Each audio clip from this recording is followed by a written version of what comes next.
Hello बच्चों, कैसे हैं आप सभी। मैं अभिषेक महाक स्वागत करता हूं आप सभी का आपके अपने यूट्यूब चैनल एस्पेक्टिविजन पे।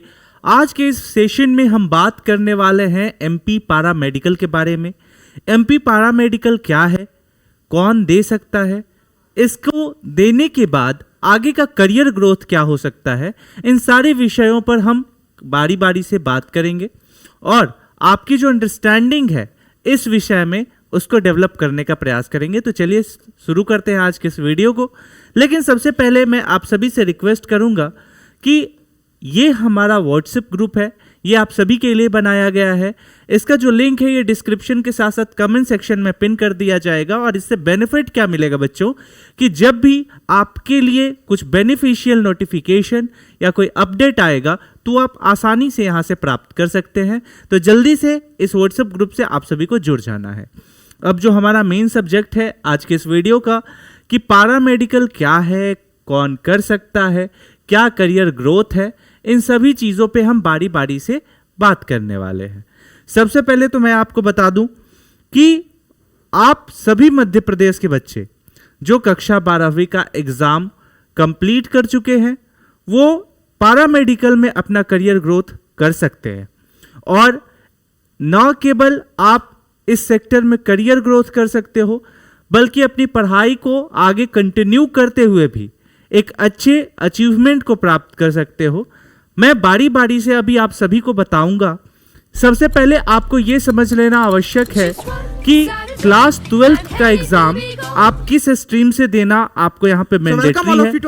देखो, अगर इसकी एलिजिबिलिटी की बात करें बच्चों, तो सबसे पहला चीज आपका जो एज है वो 17 साल से एबव होना चाहिए। दूसरा, आपका जो बैकग्राउंड है वो साइंस से होना चाहिए, और ना केवल साइंस से होना चाहिए बल्कि फिजिक्स, केमिस्ट्री, मैथ, बायो, इन सभी सब्जेक्टों से भी आपने क्लियर कर रखा हो 12th, तो आप इसमें एलिजिबल हो। तीसरी, इसमें इन बातों को समझने की आवश्यकता है कि जब आप इसका एंट्रेंस एग्जाम दोगे, हाँ बिल्कुल इसका होता है एक एंट्रेंस एग्जाम। ऐसा नहीं, मैं एक रफ प्रोसेस आपको पहले बता देता हूं ताकि जो आपकी अंडरस्टैंडिंग है वो लगभग क्लियर हो जाए।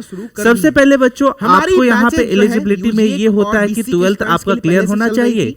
उसके बाद आप जो है एंट्रेंस एग्जाम देते हो। हर साल आपके यहाँ पारामेडिकल के लिए जो है वो एंट्रेंस एग्जाम होता है, वो एंट्रेंस एग्जाम देते हो आप। जब आप एंट्रेंस एग्जाम देते हो तो उसका रिजल्ट आता है और रिजल्ट के आधार पे एक कट ऑफ बनता है।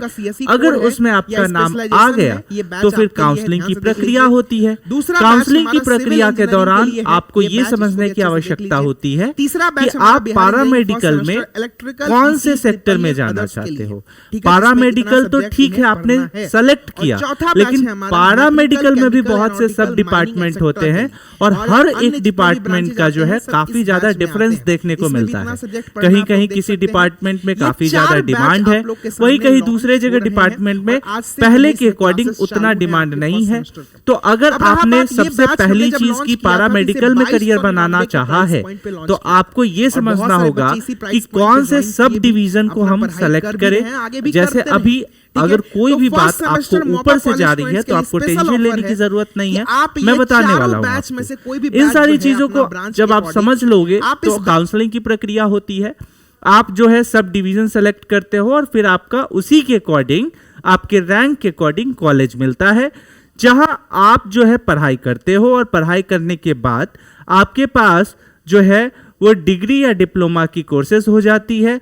देन आफ्टर आप अपने करियर की शुरुआत कर सकते हो एक बेहतर जॉब के साथ। लगभग ये मैंने एक समरी वे में आपको बता दिया। लेकिन अब मैं जरा इसको लेकर के चलता हूं एमपी के ऑफिशियल साइट पे, और उससे पहले जरा एक रफ चीज आपको और भी मैं बता दूं, क्योंकि देखो बच्चों, आपको अगर मध्य प्रदेश से पारामेडिकल करना है तो ये समझना आवश्यक होगा कि मध्य प्रदेश में पारामेडिकल करवाने के लिए कौन कौन से कॉलेज हैं जो बेहतर हैं। देखिए, सबसे पहले इन सारी चीज़ों पे भी मैं बात करता हूं, लेकिन ज़रा सा ये समझिए कि एलिजिबिलिटी क्राइटेरिया क्या है।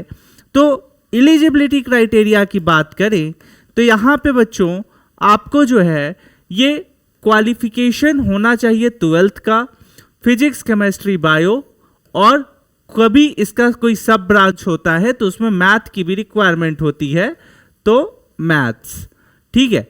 उसके बाद अगर एग्रीगेट मार्क्स की बात करें, जैसे याद होगा जब आप 12वीं का एग्जाम दे रहे हो तो वहां पे बोलता है कि मिनिमम 33% आपको लाना है तभी आप पास होगे।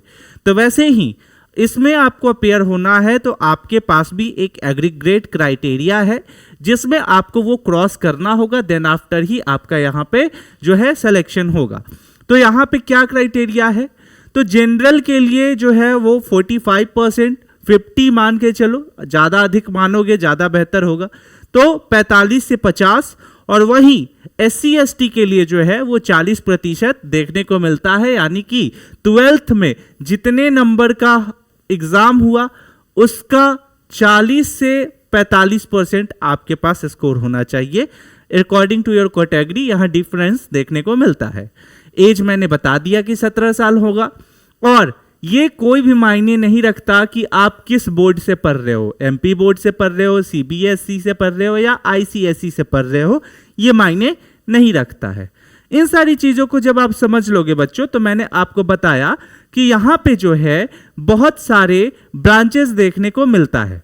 जैसे कि आपको याद होगा कि, या फिर आपको आइडिया होगा, अगर नहीं होगा तो बात अलग है, लेकिन आपको आइडिया होगा, तो जैसे BSc नर्सिंग वाले जो बच्चे 4 साल का डिग्री कोर्स करते हैं, वैसे ही आप भी जो है अलग अलग कोर्सेज करते हो पैरामेडिकल में। जैसे यहाँ पे मैं सबसे पहले बात करना चाहूँगा BMLT का, ठीक है, मेडिकल लैब टेक्नीशियन की बात करूँ मैं, तो ये आपका 3 साल का ड्यूरेशन का कोर्स होता है। अब इसमें अगर और अच्छे से समझना चाहते हो कि मेडिकल लैब टेक्नीशियंस का काम क्या है, तो ब्लड टेस्ट करना, पैथोलॉजी, डायग्नोस्टिक, ये सारी चीज़ें इनके जो है अंतर्गत आती है।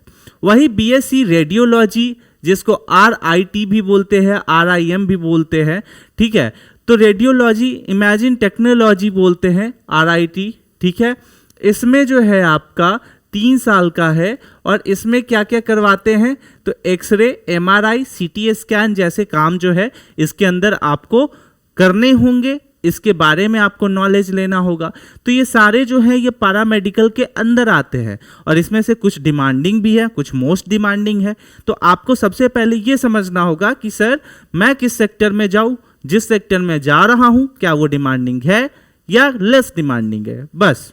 उसके बाद एक और नाम सुना होगा BSc OTT, आपने नाम सुना होगा पैरामेडिकल में OTT क्या है, तो ऑपरेशन थिएटर टेक्नोलॉजी, ठीक है।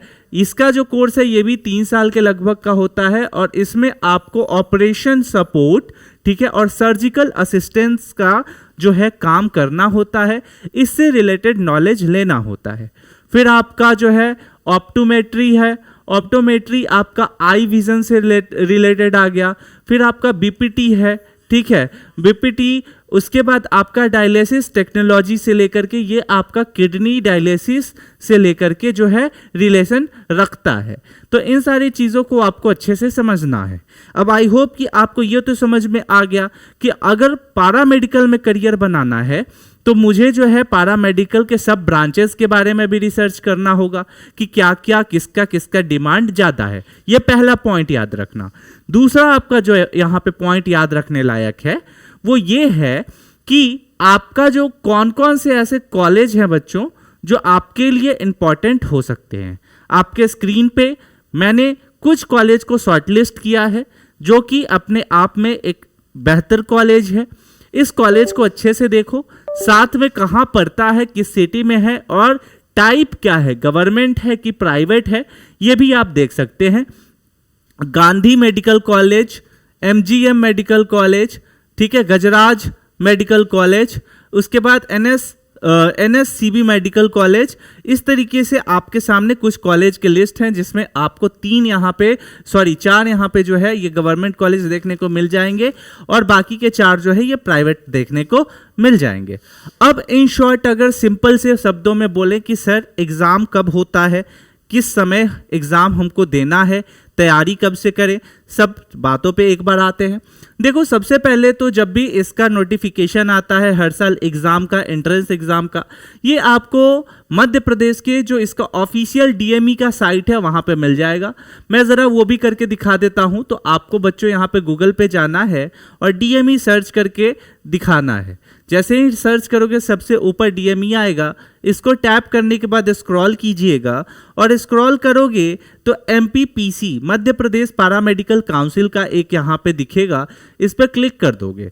जैसे ही यहाँ क्लिक कर दोगे, यहाँ आपको एडमिशन का सेक्शन दिखेगा, इस पर क्लिक करोगे और ये एडमिशन की जो प्रक्रियाएं होंगी 2026 के लिए, 2025 की प्रक्रियाएं जो है वो लगभग समाप्त है। तो आप जो बच्चे 2026 में करना चाहते हैं वो इसी प्रकार से निकालेंगे और हम सारा जो भी इंफॉर्मेशन होगा वो आपको सूचित कर देंगे और कंटिन्यूअसली हमारा जो भी इंफॉर्मेशन होगा आपके साथ शेयर होते रहेगा।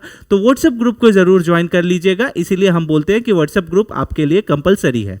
देन आपका जो है ये फॉर्म भरना होगा, फॉर्म भरने के बाद आपका जो है एग्ज़ाम होगा, सारा सब कुछ। देन आफ्टर जो मैंने स्टार्टिंग में बताया काउंसलिंग की प्रक्रियाएं होंगी। तो ये कुछ बेसिक मोटा मोटी इन्फॉर्मेशन था जो कि आपको इस सेक्टर में काफ़ी जो है जागरूक बना सकता है, एक स्ट्रैटेजी बनाने में हेल्प कर सकता है। आई होप कि ये वीडियो आपके लिए यूजफुल रहा हो। कोई भी डाउट हो बेझिझक आप कमेंट सेक्शन में पूछ सकते हैं। कमेंट सेक्शन में ये जरूर बताइएगा कि ये वीडियो आप कहाँ से देख रहे हैं। मिलते हैं अगले वीडियो में, तब तक के लिए स्टे सेफ, टेक केयर, जय हिंद।